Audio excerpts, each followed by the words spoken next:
flash, and if quarterback breaks contain, he's recontained.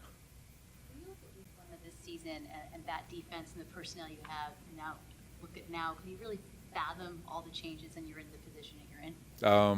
Well, it's credit to the locker room. I'm not going to say it's been even Sunday. It's not. It hasn't been a smooth rise, if you will. There's been some ups and downs. Like even in the game, it was kind of feast or famine. When we give up explosive plays, we give up touchdowns. When we don't give up explosive plays, we hold them to field goals or less. And that's kind of been our MO as a defense over the last few weeks. But I am pumped for the guys. I mean, they're confident. They're communicating really well. We're seeing things that we haven't seen around here in a while from a conceptual standpoint that offenses are giving us, and I think they're doing a great job making the adjustments they need. There's still things obviously we still got to clean up, but I'm really happy with the direction the guys are going. After the game on Sunday, Yamato Lenore said he wanted to shadow Jackson Smith and Jigba. A couple of years ago, Javarius Ward did that here. What are like the strengths and weaknesses, the positives and negatives of doing something like that from a schematic standpoint? That's a good question. All right, we can go long on this one, but the reality is it's easy for the guy who travels, right? I got that guy. I'm going to travel wherever I want, especially since we're a zone-based defense, right? So if it was man coverage, easy for him. But then it is a little bit more difficult for the other guys. Like, how does everybody else align? Because we're not. Do you go match where everyone just picks a number? What if that number's not on the field? Do you pick a different number? Do you, or is it all right? We're all going to align off of Demo, and what if Demo's in the slot? Does that put the nickel out on number one where he's not used to being? So techniques change within your man principles because now you're in different locations. All right, now put yourself in zone.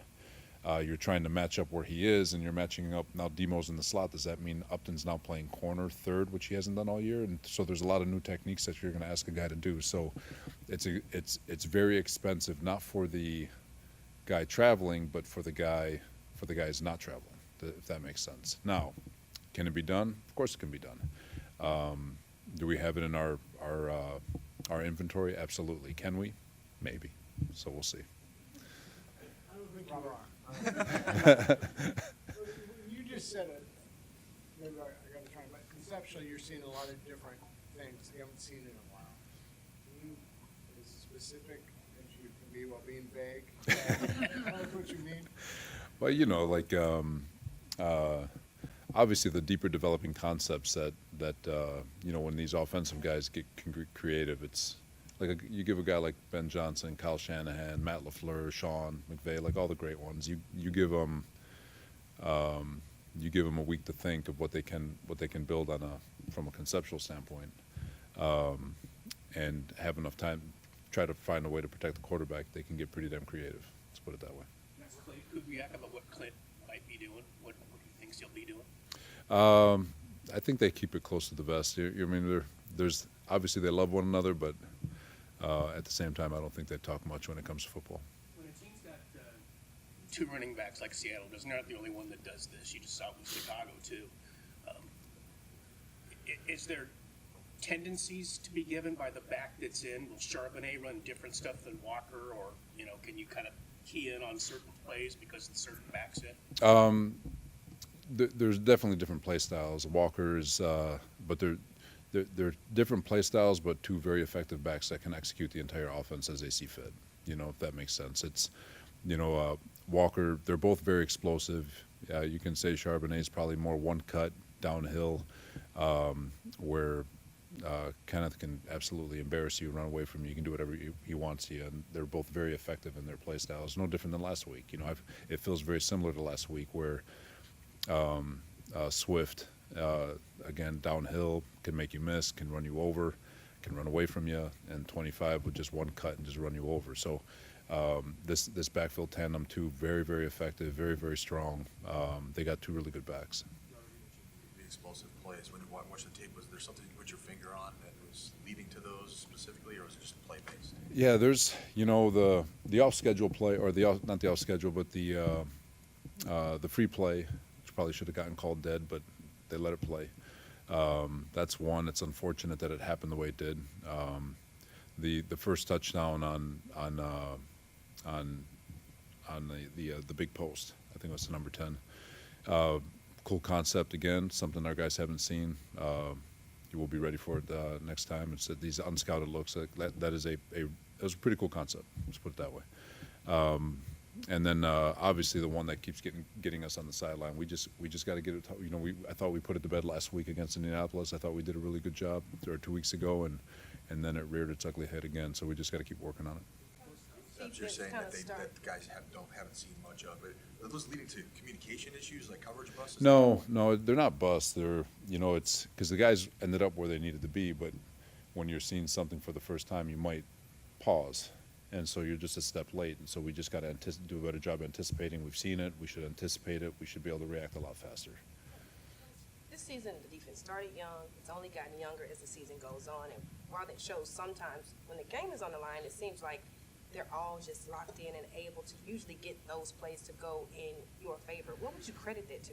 You know, I that's one thing I feel like we've done a really good job of this year. You know, I'm not saying we're a top 10 third down defense, but we've been really good in third down situations. I'm not saying we're the best red zone defense, but we've been really good in red zone situations and holding people to field goals and getting critical stops when we need to. And we've been pretty damn good this year in 2-minute situations. Chicago is the #1 2-minute offense in football, and we stopped them. You know, they didn't score at the end of the half. They didn't score at the end of the game.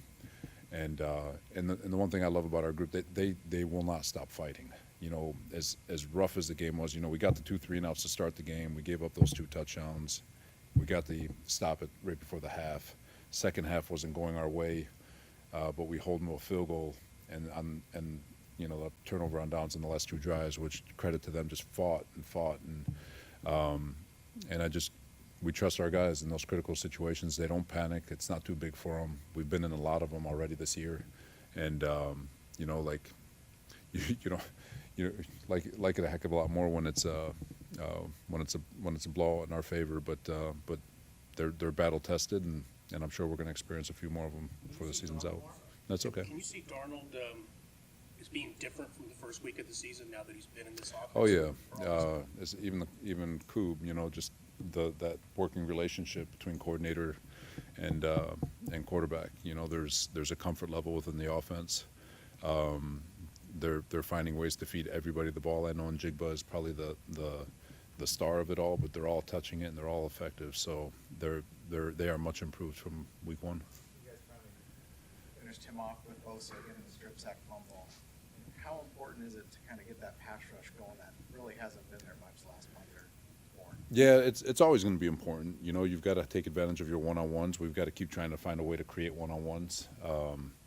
You know, and even in the back end, when we do have to send more than 4, we've got to win. It's one-on-ones all over the football field. And you know, we always talk about somebody winning now. And if you can't win now, we need the back end to make sure he hitches. And that's kind of always been our philosophy. But again, our guys are going to battle, and we trust that by the time the clock strikes 0, we're going to make a play to win it. This is like obvious, but I'm slow. But when you're seeing more of these longer developing concepts, are they trying that just because the pass rush isn't the same as It could be. There's stuff, you know, like you know, and that's the challenge. You know, it could be on my end, just trying to find ways to create more pass rush where they can't bank on the concepts that they're trying, can't bank on the coverages. So it's not just the pass rush, it's all of it. And we've just got, like I said, find a way to put our guys in position to be able to defend all that stuff. Is it fair to say that you've been working? Go ahead. You spoke to the broader assignment challenges of that shadow man coverage, but what about the specific challenge of manning up Jackson Smith and Jigba? It is a challenge. He's been, what does he have? About 120 catches, 1,700 yards, something like that. I mean, he's had success against every team that he's played against this year. So he is elite in that regard. You know, coming out of the draft, I'll put my hand up. I didn't think he'd be as good as he is. I mean, he's freaking unbelievable. Just a super talented kid. Great body control, great strength at the catch point. He can go up and get it. So he's a challenge for anybody in man coverage. And at the end of the day, when your number's called to go win, we have to go win. You know, and that's really the gist of it. A lot of coaches will say if you can't get pressure with 4, you bring 5. If you can't get pressure with 5, you bring 6. Is it fair to say that you've been more concerned with limiting explosive plays than bringing extra pressure? Yeah, one thing I feel like we've done a really nice job of leading up, with the exception of last week. I felt like the explosive plays we've allowed had been to a minimum. I'm not sure where I would like to think. I don't know if we're top 10, but I'm pretty sure we've been pretty good in terms of limiting explosive runs, explosive passes, and when we do that, I feel like we can play pretty good defense. And but like any defense in football, if you're giving up explosive plays, you're going to light up the offense, going to light up the scoreboard. So there is the more aggressive you get, the more aggressive they can get with regards to creating those explosive plays. And so again, it's a cat and mouse game. Just how aggressive do we want to be? We got to pick and choose our battles, and hopefully we choose right when the time is right. All right, guys. Thanks, guys.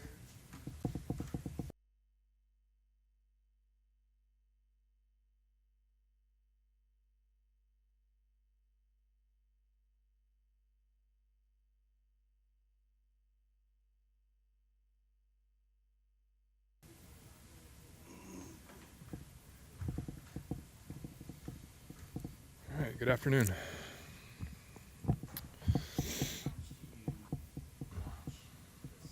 offense, not this week obviously, but just the course of the season, see what you guys are up to. Probably I try to stay up with it almost every week. Miss some weeks, try to watch his games, and you kind of do that with different people around the league, and just kind of see what they're doing, and see how they're calling games, and if there's things that they're doing that interest you. Yeah, I've tried to keep up with it throughout the year, and so we can just keep conversation going. Following them from week one to where they are now, what's kind of stood out to you about where that offense has gone?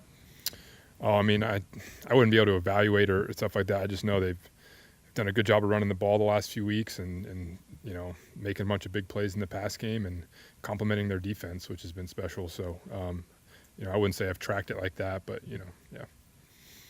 So. When you and your brother talk during the season, do you talk football or do you stay away from that? We talk about surface level stuff. We're not sharing secrets or anything like that, but we talk about just how life's going, how work's going, just relationship stuff that involves football. But, it's nice to talk to him too, just to talk about things outside of football too, and just kind of catch up on things. So, a little bit here and there, but not too much, X's and O's. And this week, were you talking to him at all? Just texting him. Just good luck. Have a good week. What was it about Austin Pleasance that caught your eye, and the coaching staff's eye when he came in late last season? Yeah, just had to jump in there really fast when he got here. I think we had some injuries right away. It's kind of why we signed him, and got thrown into the fire and did a good job when he stepped in those last few weeks of the year. And then just a guy who's just, he stacked a really good offseason, good camp. He's just he's quiet, he's humble. And it was really cool to see a guy who was just ready for that moment, when we lost Trent and he didn't miss a beat and he went in there and executed. But just from the moment we got him, we threw him in there, and he's a guy who had to learn fast, and he's a smart guy, and just, really proud of him with what he was able to accomplish. The run blocking ability, the movement ability that initially kind of catches your eye as far as, okay, this is a guy we should probably bring in just to kind of see what he could do. Yeah, I think from a kind of a surface level, you want to see their movement skills. Do they have the athleticism to do what we need him to do in the run game? First of all, and he definitely does. He's a really good athlete. He can move, and then you kind of see over time the pass blocking, and once you get him in drills. And he's a guy we loved how he moved when we brought him in, and we knew we were going to want to work with him because he had the talent. Jauan Jennings is nosed for the end zone since he scored the last 5 games. It's awesome. I wouldn't say it's something that happens naturally because he's always ready, and I thought that was so cool in the game how we tried to get to Jauan early and throughout the game, and the ball didn't come his way, but shoot, when we needed a big play in the fourth quarter, I think that was his first catch, and he was just so ready to catch that ball and react. And he's been a huge target for us in the red zone. It's his size, it's his competitiveness, it's how he wins on routes. He's been our guy who's made those big plays too in the pass game, so it's been awesome. Chicago Bears, Christian McCaffrey, with about 6 minutes left in the first, had his longest run of the season so far. What did you see that went very right in that play that allowed him to break free like that? And do you expect to see more of that type of CMC throughout the rest of the season? It was really well blocked play. It was one of our most well blocked runs of the day. We had a hat for a hat. I think he made a safety miss, and then had a DB take a bad angle and Christian was gone. And, we expect that from Christian every week. Sometimes you need to pop one. You need to get lucky on something for some of that to happen. But, it's not a lack of anything Christian's doing. I hope we get more of that, but that was a well-blocked play and, just keep rolling with it. The Seahawks have 17 points each of the past 2 times you faced. What makes that defense such a tough matchup? Man, they got great players, first of all. I mean, at all 3 levels, at the front, the linebacker, and in the back end, they have elite players. I could name them off, but you guys know them. So it's the players, and I think the coaching is really elite. They do a great job with their scheme. They're very well coached. They're probably, as sound as anyone gets in terms of their coverages. They bring enough blitzes to keep you honest, and they're physical, and they tackle, and it's just they do everything well, and it's just top to bottom. It's a huge challenge. It's our guys we're getting ready for it, but it's going to be a grind for sure. Can you think back to a time as kids in the backyard, maybe drawing something up for your dad, where you and your brother were creating plays together as kids? I was probably the one who did that more. He was more talented. He was a better player than I was. Yeah, I can't remember something specific, but football is part of our life, from we were born. My dad was a player and he was a coach. We got to be around the game. And so, and then we both kind of had opportunities to do other things with our lives when we were done playing, but we found our way back to it. So, it's pretty cool. This season, Kyle was pretty open about just the messaging changing a little bit to the team in terms of this isn't the same group. There was so much roster turnover, all that. Did you get any sense from him that he was maybe re-energized or more energized by just kind of a different challenge of you guys are maybe more the hunters and not the hunted in this type of scenario? Yeah, I think we definitely set an intention that we can't think that this team is something right now. We have to grow into something. We have to become something that it's going to be what we are based on the work and based on our process and, eliminate expectations. And you could see that from the beginning. Kyle talked about it every day. And I do think it gave not just him, but everybody kind of an energy of, hey, let's just go to work. Let's get better every day. And let's see what this group can become. There's something refreshing about that and energizing. And you're all about the work and you want to see guys improve. And then the outcome becomes what it is. And so here we are. I don't know any examples that you could give of something in your day-to-day that was a little different than maybe it had been in previous years? I can't think of something specific. I think sometimes we've talked about when we start the year, hey, we want to start this year and we want to play at our best because we want to be a Super Bowl team. We didn't talk that way this year. We talked about playing our best football every day and playing each opponent our best so that we got a chance to win every week. And it wasn't about looking ahead. And I think every week we kind of set a new intention about that week and that opponent and nothing else and not making anything bigger. And so week to week it was like that. And yeah, that was a little different. Sam here a couple of years ago, and he was at that point of his career where he wasn't having a ton of success to where he is now. What's the biggest development or biggest change that you've seen in him? I mean, he's been on 2 teams in the last 2 years, and I think he's won 26 games or something. I mean, Sam's gotten a chance to go and compete on really good teams, and he's proven that he can lead, he can win, and you put a good foundation around him in an offense where he feels comfortable, and the guy's a heck of a player. We saw it when he was here. We knew the talent. We were so excited about him to have him, and I'm just happy for him because he's earned it and he's put in the work, and it's pretty cool to see him, having the success he's having. Kyle and players have been asked, is this the best Brock has ever played? And a lot of people have said, well, he was really good against Miami in his first game and then blitzing him. And so, he's always been really good. But I guess when you think back to his rookie year till now, what is his biggest growth area? To me, it's confidence, with where he's at in his life, as a person. His confidence in himself. I think Brock, he'll probably admit this. It probably took him 2 or 3 years to really prove to himself that he belongs, that this is real, and I'm the franchise quarterback, and I need to be myself, and I don't need to be anything else. And I think Brock's proving to himself every day that him being himself is a really, really good quarterback, and it's a guy who's going to win a lot of games. I just see him playing with so much confidence, more than he ever has. Not that he lacked it, but it's just full belief in himself, and it's definitely mastery of the offense and kind of where he's developed in those areas. So yeah, I just see a guy who's playing with a very clear mind. It's a silly question, but when you see him, the way he celebrates, when he didn't do that his rookie year, but is that part of it? I You mean, check the tape. His first touchdown ever, he did the discount double check in a preseason game. But no, I think that's fair. You can see him. He's playing. You can tell he's having a lot of fun out there. He's playing very confidently. It probably shows in his celebrations, and he's got a little more swagger right now, and I think that's awesome. Jauan, yes, he's on an absolute tear right now. I think it was after the Tampa game where he had detailed all of his injuries that he was trying to play through. Mm-hmm. How did you see him weather that? I mean, you just got to work through it. I mean, it was tough for Jauan early in the year, really tough. He was battling some tough things, and he played hurt, and he had to miss time, and he missed training camp. And with any player who goes through that, it's going to take time to get back to where you're feeling like yourself as a football player. We know he is now. I think Juwan's playing his best football. That's a huge challenge, to be banged up, to miss time in training camp, and then to be expected to go out there and be a really productive player. And he battled through all that stuff mentally, physically, and we love where he's at. And that's part of what makes Jauan who he is. He's a grinder. He battles. He doesn't let anything get the best of him. And he just keeps competing. So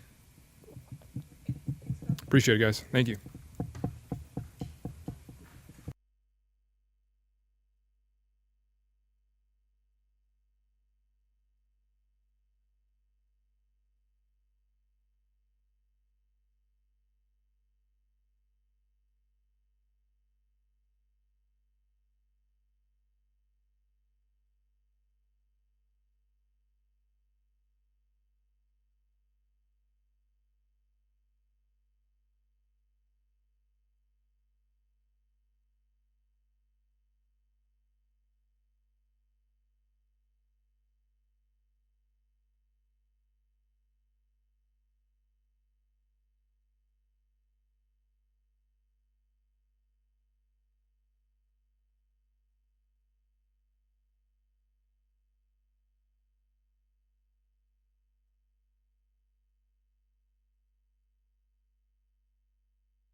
three levels of elite players in defense. Is that what you see when you watch the Seahawks? Yeah, across the board. Just really good defense, starting with their front, backers, and then obviously their secondary, like they fly around. Really good ball skills, and then just the way that they all play together, man. It's really well-coached defense, and all year they've just had great tape. They feel like they just do a good job of making, the quarterbacks really have to be on top of their job just every play and waiting for that quarterback to slip up and give them an op. So they've capitalized all year, and so really good. Coach Kubiak also said that you never admitted, but it took you some time to kind of just be yourself out there. If you can kind of like replay in your mind when that kind of switch hit, what was it where it was like Brock is enough and Brock can just play like Brock? What did he mean by that, actually? Or like, He was asked about your growing confidence and how you've kind of always been good and always been confident, but settling into just being you and not trying to play like anything outside of how you play and being able to accept it. You know?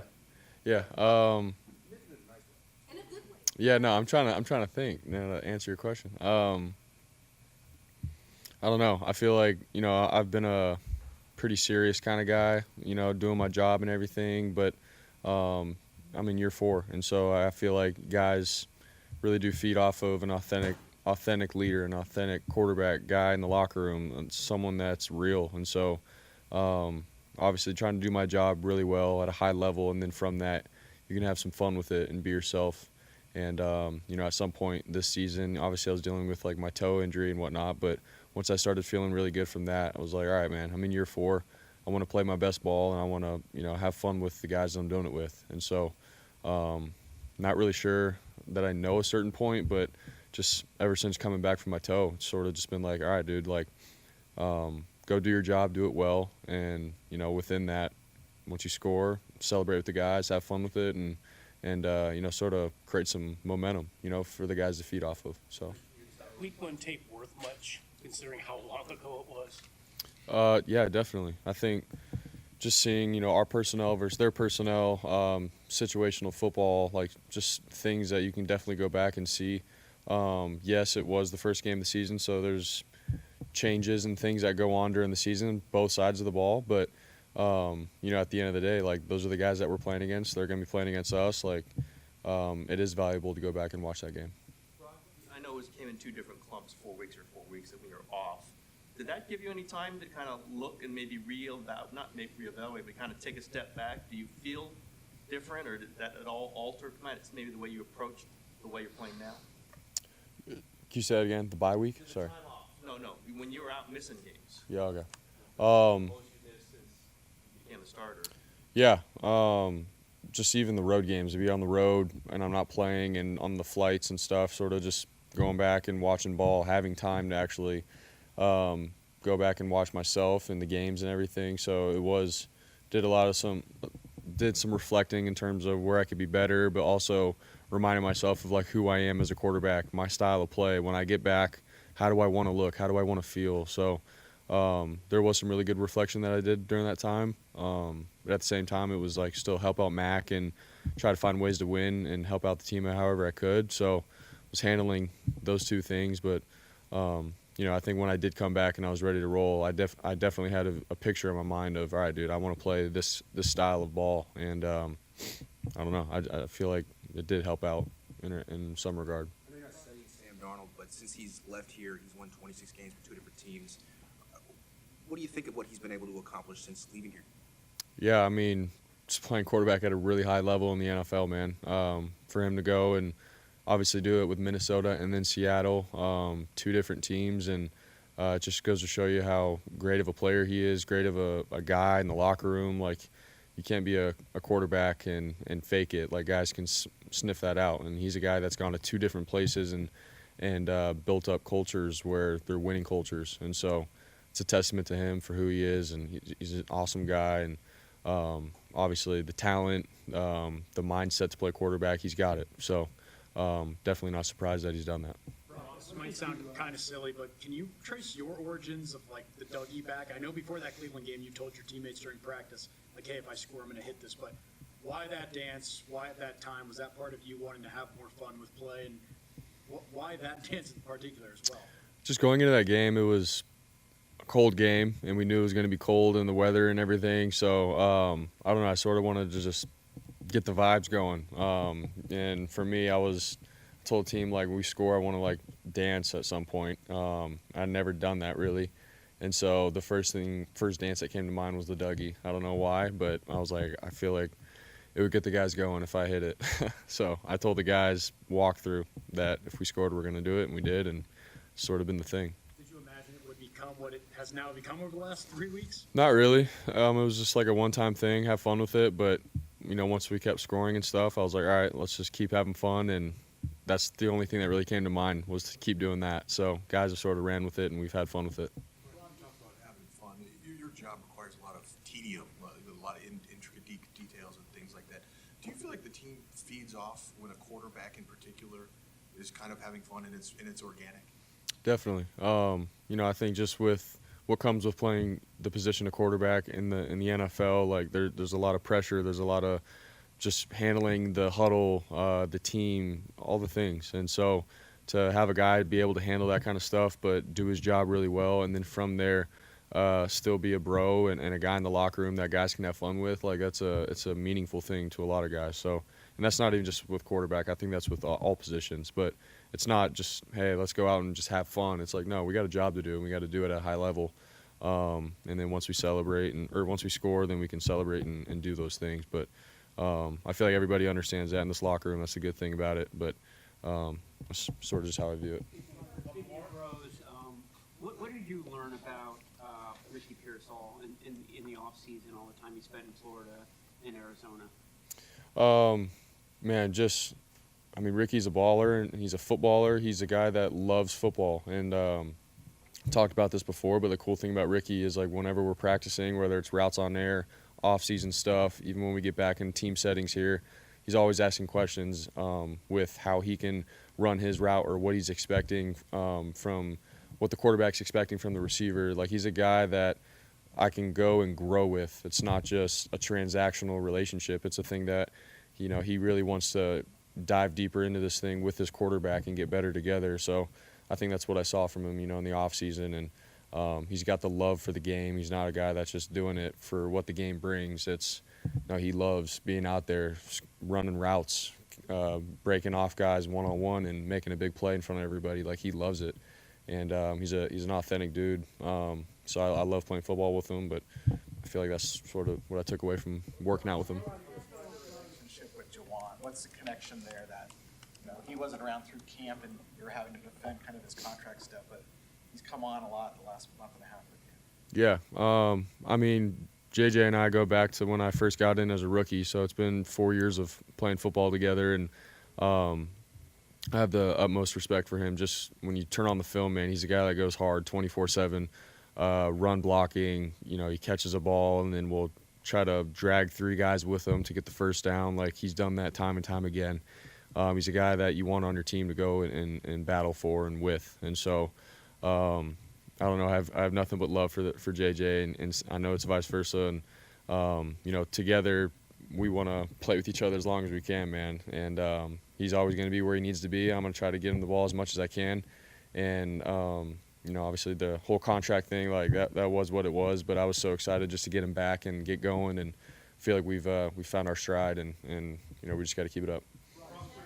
Talked about how looser Brock and the Dougie and all this, but it seems like you've had this somewhere inside you for a while, because Kyle and Kubiak have both noted you did the discount double check after throwing a touchdown to Tanner Hudson in the 2002 preseason opener. Can you bring us back to that moment and what inspired it? And no one really knew you. Like, why would you think you could pull that off? Yeah, dude, I don't know. It's just like one of those things in the moment. We're playing the Packers my rookie year, throw a touchdown, and all the guys are celebrating, and first thing I think is we're playing the Packers and Aaron Rodgers is on the other sideline. So I discount double checked. It was dumb. I'm a rookie. It was in the moment, like, really, bro? I was just trying to make the team, and I pulled that out. But I don't know. It's just a competitive thing in me, man. So I'll just leave it at that. Last one, guys. The team has had to overcome, yourself included, what does this opportunity on Saturday mean to you to be playing for the number one seed in the NFC? Yeah, I mean, obviously, we've just taken it one day at a time, all season long. You know, we never really thought that, hey, man, we got to go attack the number one seed. It was always we got to go take on whoever we're playing on Sunday and win that game. And so this is just where we're at the end of the year. We're very grateful for that, to be in this opportunity and situation. But, you know, we can talk all we want. We have to go do it at the end of the day, you know. So we just got to go do our job, take it one play at a time for 4 quarters and you know, see where we're at the end. But we're excited, and we're going to do everything we can. All right. Thanks, guys. Thanks, guys.